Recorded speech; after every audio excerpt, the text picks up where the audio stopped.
ओम श्री परमात्मने नमः. ज्ञानदेवांचा आत्मसंवाद. प्रकरण पहिलं. शिवशक्ती समावेशन.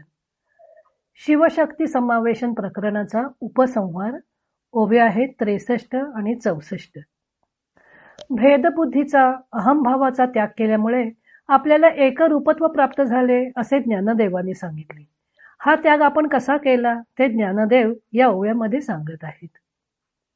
ज्ञानदेव म्हणतात, सांडोनी मीपणाचा लोभू, मिठे सिंधुत्वाचा घेतला लाभू, तेवी अहम देवोनी शंभू शांभवी झालो. सिंधू म्हणजे समुद्र. मिठाने अहमभावाचा अभिमान टाकून देऊन ते मीठ सिंधुत्वाचा म्हणजेच समुद्रपणाचा लाभ करून घेते. तसेच माझा अहमभाव शंभूला देऊन मी शांभवीपणात विलीन झालो आहे. पुढे म्हणतात, शिवशक्ती समावेशे नमन केले मिया ऐसे, रंभा गर्भू आकाशे निघाला जैसा. रंभा म्हणजे केळीचं झाड. ज्याप्रमाणे केळीच्या आतील भाग किंवा पोकळी आकाशात जाऊन मिळते, त्याप्रमाणे शिवशक्तीच्या ऐक्य रूपात तादात्म्य पाहून मी असे नमन केले.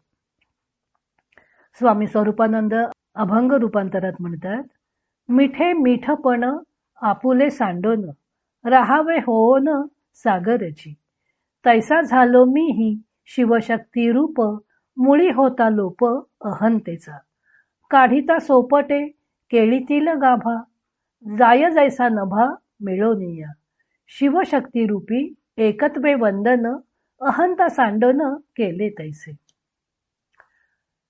भेदबुद्धीचा त्याग केल्याशिवाय एकरूपतेचा प्रत्यय येत नाही असं ज्ञानदेवांनी सांगितलं. देवोदेवींना एकत्वाने सामरस्याने वंदन करायचे असेल तर भेदबुद्धीचा त्याग कसा करायचा? ज्ञानदेव सांगतात की मीठ अहमभावाचा त्याग करून समुद्रपणाचा लाभ करून घेते. त्याप्रमाणे मीठ आपले घनत्व व संकुचित आकार पाण्यात विरघळवून टाकते. ही विरघळण्याची प्रक्रिया हळूहळू घडत असते. प्रेमाने पाझरत जाऊन शेवटी ते समुद्र रूप होऊन राहते.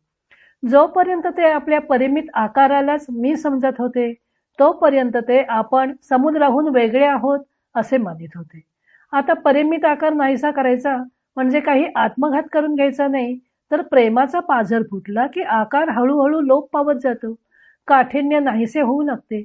त्याप्रमाणेच जोपर्यंत वैयक्तिक अस्तित्वाचा लोभ असतो, तोपर्यंत आपल्याला आपण शिवापासून भिन्न आहोत असे समजत असतो. परंतु शिवस्वरूप व्हायचे म्हणजे आपले अस्तित्व संपवून टाकायचे असा अर्थ नाही, तर मिठाप्रमाणे प्रेमाच्या पाझराने वैयक्तिक अस्तित्वाचा, अहमभावाचा, काठिण्याचा, देहभावाचा हळूहळू लोप करायचा आहे. जेव्हा भक्ती पराकोटीला पोहोचते तेव्हा आपले संकुचित अस्तित्व त्या विराट शिवस्वरूपाशी एकरूप होऊन जाते. मिठाला पाझर फुटला की त्याचा संकुचित आकार नाहीसा होतो, पण त्यात त्याची हानी काहीच होत नाही, उलट त्याला सिंधुत्वाचा लाभ होतो. ज्ञानदेव सांगतात की मीही तसाच प्रेमाच्या पाझराने माझ्या अहमभावाचा त्याग करून शंभू शांभवी झालो, शिवशक्तीशी एकरूप झालो. शंभू शांभवी म्हणजे शिव आणि शक्ती. शंभू या शब्दापासून व्याकरणाच्या नियमानुसार स्त्रीलिंगी रूप शांभवी झाले. आता येथे एक शंका अशी उद्भवू शकते की एकच अहम शंभू व शांभवीला कसा देता येईल? अहम शब्दाचे व्यावहारिक आणि पारमार्थिक किंवा वाच्यार्थ आणि लक्षार्थ असे दोन अर्थ आहेत. मन, बुद्धी, प्राण, इंद्रिये, देह या सर्वांना अज्ञानी जीव मी मानत असतो व मग देहाशी संबंधित असणाऱ्या कपडे वगैरे वस्तू, धन, खाद्यपदार्थ, नातेवाईक यांना माझे समजत असतो. हा अहम शब्दाचा वाच्यार्थ किंवा व्यावहारिक अर्थ आहे. तर अकर्ता, अभोक्ता, संकल्प विकल्प रहित, जन्म मृत्यू रहित असंग आत्मा म्हणजे अहम, हा या शब्दाचा झाला लक्षार्थ किंवा पारमार्थिक अर्थ. लक्षार्थाने अहम शब्दाचा होणारा अर्थ जो आत्मा तो शंभूला द्यायचा, कारण जीव व शिव हे मूलतः एकरूपच आहेत. तर वाच्यार्थाने प्राप्त होणारा व्यावहारिक अर्थ जो अहमभाव, मीपणा, तो शांभवीला द्यायचा, कारण विश्व हे तिच्यामुळे प्रत्ययाला येते, तिच्यामुळे हे विश्व भासते. त्यामुळे पंचमहाभूते, व मनबुद्धी अहंकार ही कार्यरूप अष्टधा प्रकृती सुद्धा शांभवीच आहे, शक्ती आहे. त्यामुळे व्यवहारामध्ये आपण ज्या गोष्टीमुळे अहंकार वाढवतो तो अहंकार शांभवीला देऊन आपण मोकळे झालो असे ज्ञानदेव म्हणत आहेत. त्यामुळे अहमचे स्वरूप मिठासारखे मर्यादित न राहता समुद्राप्रमाणे अथांग होते. कारण जीव हा शिवस्वरूपच आहे आणि शिवस्वरूप झाल्यावर जीवाला शिवाचे आनंदरूप अनुभवता येते. अशा प्रकारे एकच दिसणारा अहम वाच्यार्थाने व लक्षार्थाने शक्तीला व शिवाला देऊन अर्पण करून शिवशक्ती रूप होणे शक्य होते. अशा प्रकारे एकच दिसणारा अहम लक्षार्थाने आणि वाच्यार्थाने शिवशक्तीला देऊन अर्पण करून शिवशक्ती रूप होणे शक्य होते. शिवशक्तीशी एकरूप झाल्यावर केलेले नमन कसे आहे तर केळीच्या गाभ्यातील पोकळी जशी आकाशात विलीन होऊन जावी त्याप्रमाणे शिवशक्तीच्या ऐक्यात तादात्म्य पाहून केलेले हे नमन आहे. केळीच्या बुंध्यावर नुसते सोपटांचे थर असतात. एक एक सोपट काढू लागताच त्यातील पोकळी आकाशात विरून जाते. त्याचप्रमाणे जीवोहम शिवोहम असे जे थर आत्मस्वरूपावर पडलेले आहेत ते थर काढून टाकताच आत्मचैतन्य परमचैतन्यात विलीन होऊन जाते. तसेच शिवशक्तीशी आपण समरस झालेलो आहोत व समरसपणेच आपण शिवशक्तीला वंदन केले आहे असे ज्ञानदेव म्हणतात. मानवी जीवनाचेही तसेच आहे.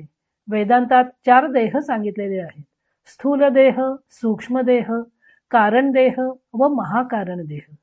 आत्मतत्वावर या 4 देहांचे व तदनुषंगाने अन्नमय, प्राणमय, मनोमय, विज्ञानमय व आनंदमय अशा 5 कोशांचे आवरण पडलेले आहे.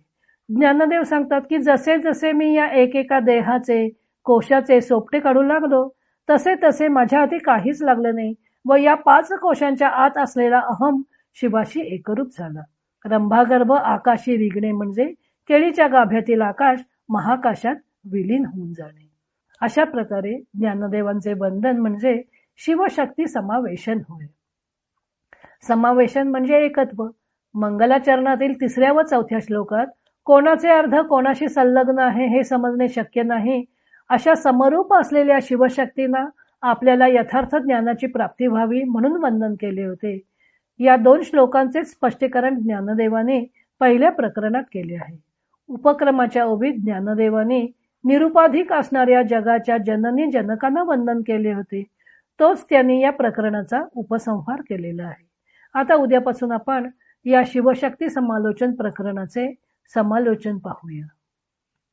इतर अनेक ग्रंथांचा आधार घेऊन संत ज्ञानदेवांच्या अमृतानुभव या ग्रंथाचं लेखन व वाचन सौ मनीषा अभ्यंकर मिरज यांनी केलं आहे.